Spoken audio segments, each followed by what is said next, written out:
In the state of Illinois, children or teens, I think maybe 14, I don't know, but they have the ability to deny the release of therapy or medical records because they also have the ability to procure that assistance without their parental involvement or parents' involvement. Okay. Couple of issues.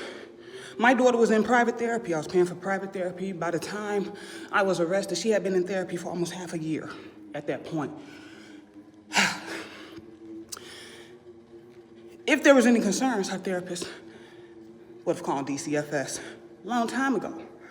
So, if there weren't any red flags with the therapist, what's going on?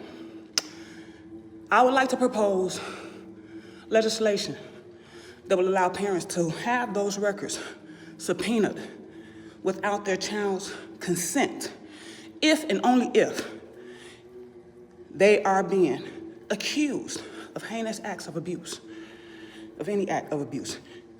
If procuring those records will support the discovery into opening up the truth of the matter, and if the parent is responsible for paying for the medical expense of the child in need under the duress of being accused of a crime, that responsible parent should not require the consent of the minor.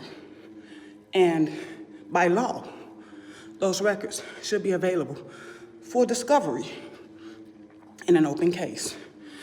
So that's one of the projects that came out, or that will come out of my case. Also, we need to look at the Illinois Safety Act. Again, I was in custody, and there was no custody or a safety plan implemented for my children.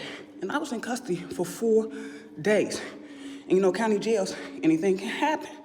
I could have died, could have gotten sick, whatever. But the state did not do anything to secure any well-being or placement for my children for the time that I was in state custody. That's another thing. The other thing, of course, with me being human resources, if this was a training, everyone else failed in their implementation. So, let's improve Illinois. Vote red.